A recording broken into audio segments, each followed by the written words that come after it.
The Ayurvedic self-massage, otherwise known as Abhyanga in Sanskrit, is a beautiful way to invite sadhana into your daily practice. As such, I recommend that you find a quiet place in your home where you can sit and really take time, not just to do the practice, but to enjoy it and everything that comes with this sadhana. I like to really put a lot of rituals into my daily Abhyanga. So I might have a candle,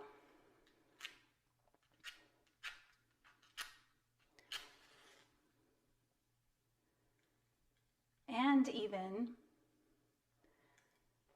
some incense. Now, of course, you don't have to do this every single time that you do Abhyanga. But really the point, and this is something that I tell my students all the time, is the point is for you to not rush through it. Just like you wouldn't rush through an asana practice, just like you wouldn't rush through a meditation practice, you really don't want to rush through Abhyanga as a process. So I always encourage people to find a time in their day. It's not always practical to do it in the morning because, of course, we're always rushing to get out the door. So perhaps a better time for you is in the evening, and it's a wonderful bedtime ritual. It really helps to relax and ground you before bed.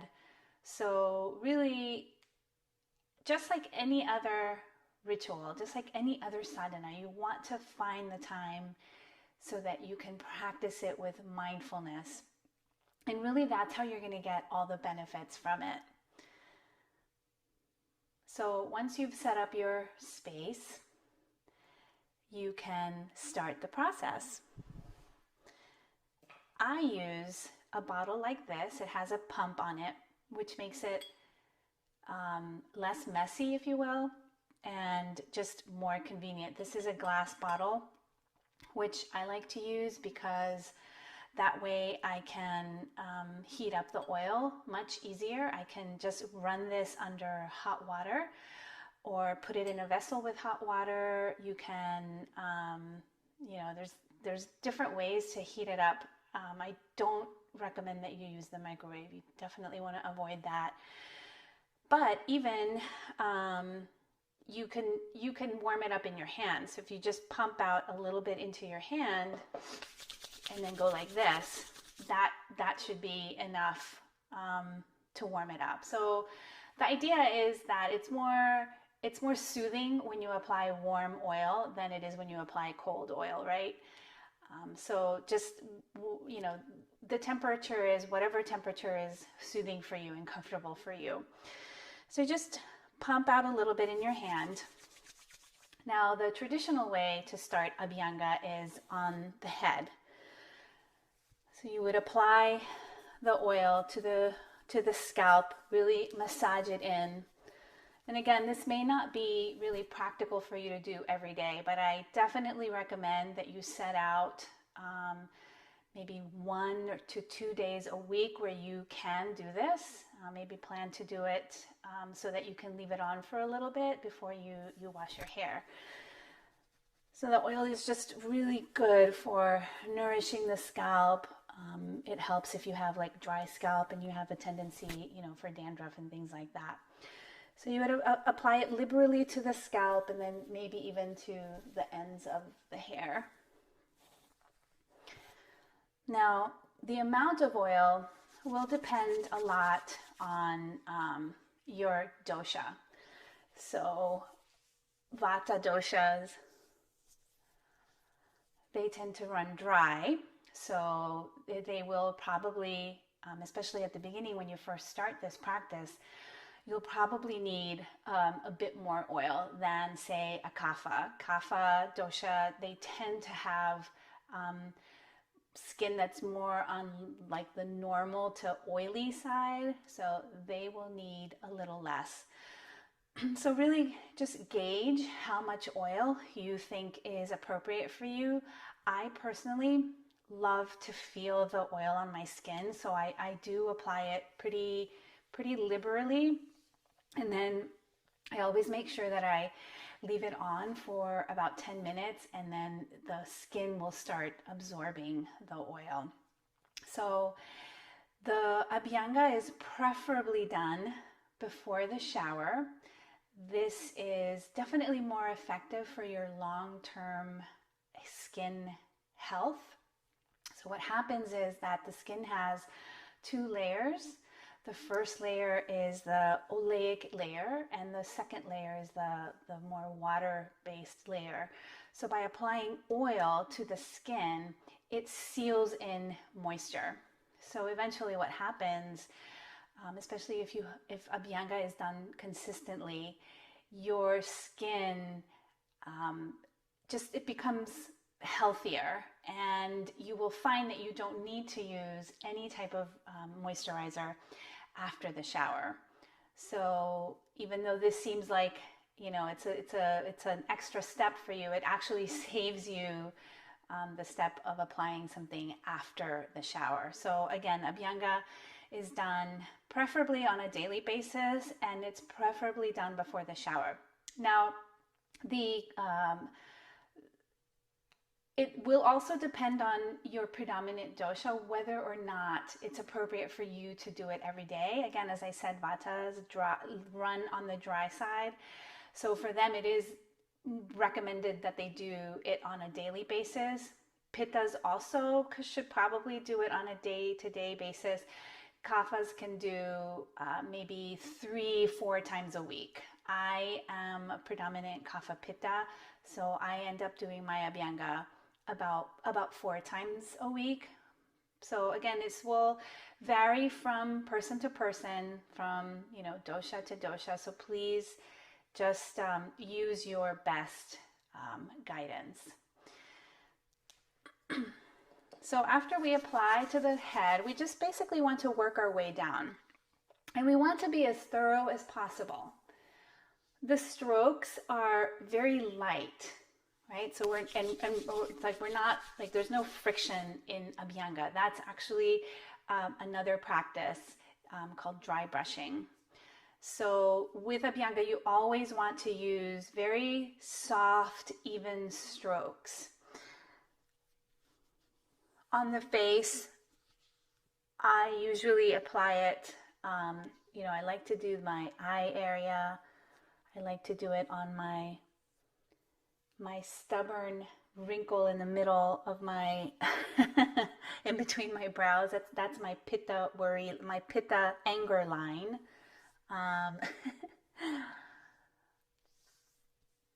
You want to make sure that you get the neck. And the neck, I usually use the upward strokes. You can also do some light tapping on the face.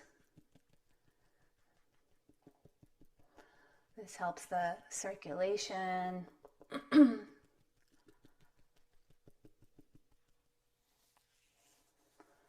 want to get your ears, like right on the edge of the ears, the earlobe, behind the ears. So again, it's a very thorough application of the oil. Today I'm using a mix of sesame and coconut oil. So we are in early May, and the weather is finally starting to change to the warm side. So as the weather transitions, I also transition my oils. So in the winter, I use, I tend to use more castor oil because it's deeply moisturizing. So I'll mix it with sesame oil, or I'll mix it with a little bit of ashwagandha oil, which is good for Vata dosha.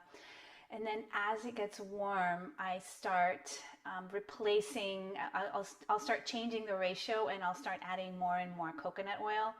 And through the summer, I do pretty much just coconut oil. Now, this is mostly preference for me. This is what I like. And another thing that I tell my students is to really not worry so much about like what kind of oil to use, right? Of course, there are oils that are more appropriate for some conditions and for some doshas than others. But really the point here is that don't get stuck on, using the oil right or wrong. It's just use it and get into the habit of doing Abhyanga. And as I said, it's a sadhana. So in the end, you make it your own practice, right? You bring to it your own way of inviting spirit in. That's the point of sadhana. A lot of times with the oil, it just takes trial and error. Some things may or may not work that well for you. Some things may or may not resonate with you. The smell has a lot to do with it. Your cultural background, your traditions. There's so much involved in that I would much rather that you experiment and play around with the oils that you like than to get stuck on the detail of exactly which oil you should use. I do also use some essential oils. My favorite is lavender, of course, and rose oil, which I love. And if for whatever reason you're not comfortable with the smell of any particular oil, you can just add a few drops of essential oils to that, and that should, that should give you a more pleasant smell for you. So we just continue with applying the oil. If you notice, I'm using long, even strokes, and I'm not. I'm trying not to really lift my hand off of my skin as I apply it.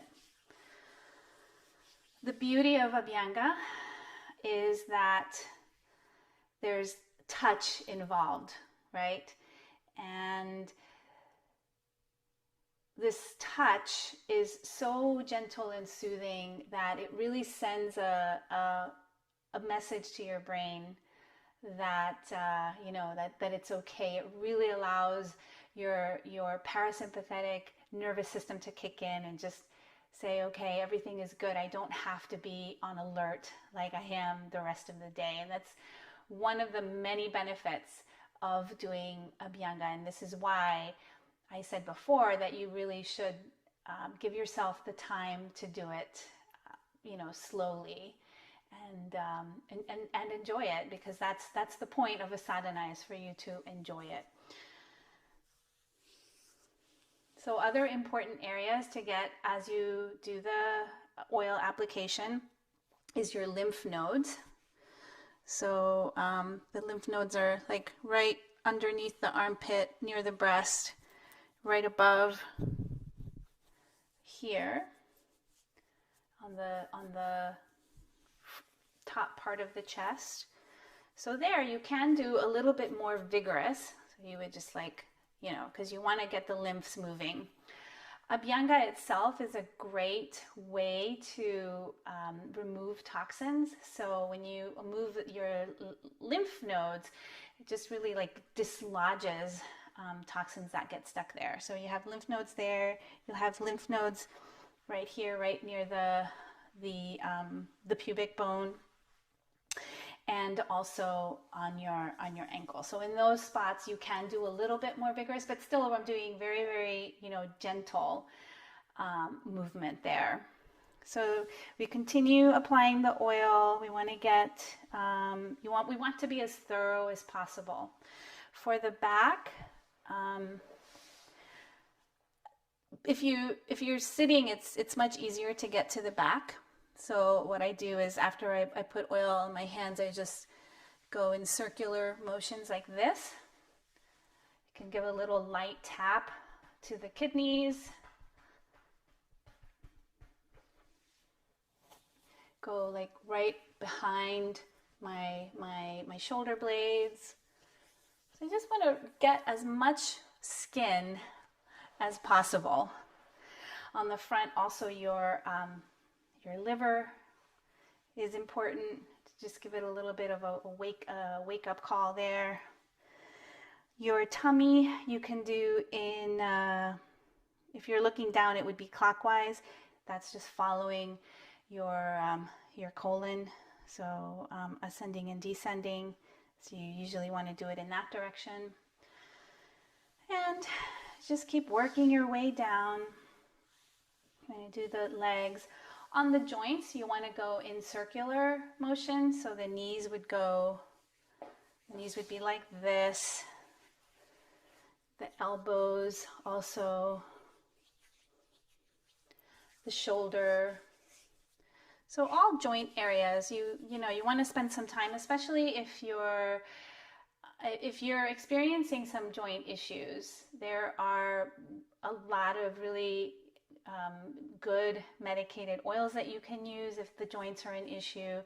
But even if you use just plain sesame oil, it's okay, especially if you have Abhyanga as a very consistent practice. Don't forget all the little joints on your hands. You really want to get in there. Give the hands some love. The hands and the feet are usually forgotten, and they need a lot of love.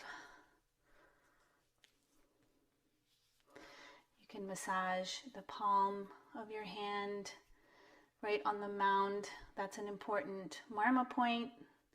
Also, the center of your hand is an important marma point.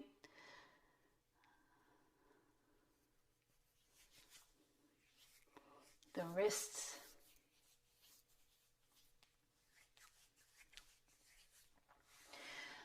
So again, I want to stress the fact that you don't want to rush through Abhyanga. It is a beautiful sadhana. It is there's so many possibilities to ritualize it. Once you've covered yourself with the oil, and of course you don't want to forget your feet, get the bottom of your feet, just do a little bit of massage there, in between your toes.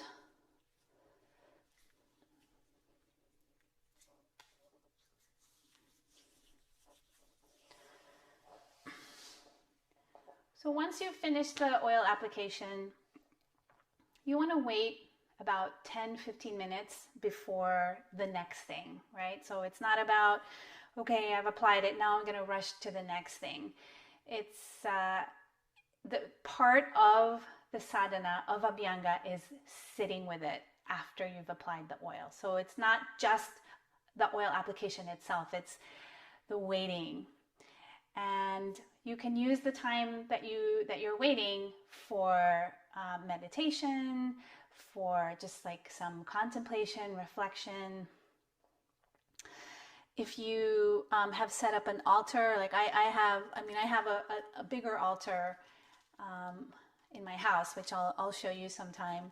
But I have like a little mini altar set up here. I have my favorite energies represented here. I have flowers. If I take a flower, just make an offering. Make an offering here.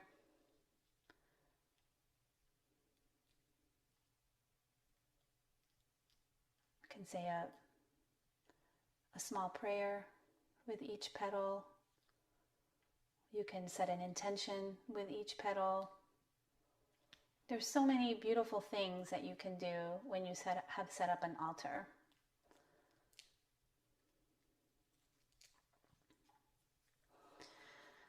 Or you can simply sit in meditation. You can practice a mudra. Today I want to offer you a beautiful practice that my teacher taught me. It is a Hawaiian prayer. It's called Ho'oponopono. And you practice it by placing your hands in the middle of your chest, on your heart center. And this prayer is, I consider, very healing, because it is all about asking for forgiveness. And it has only 4 lines.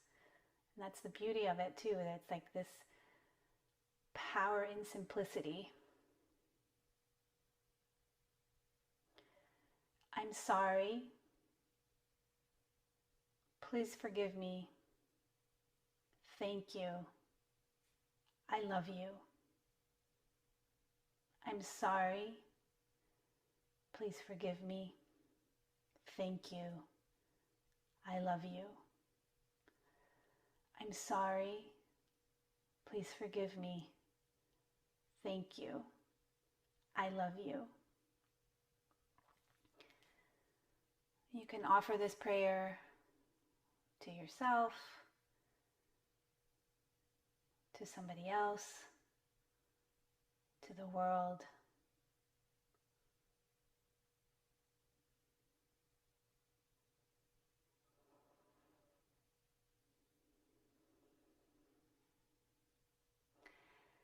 You can wash off the oil very easily, just with soap and water. And as I said, if you do this consistently, you'll notice that you don't need to apply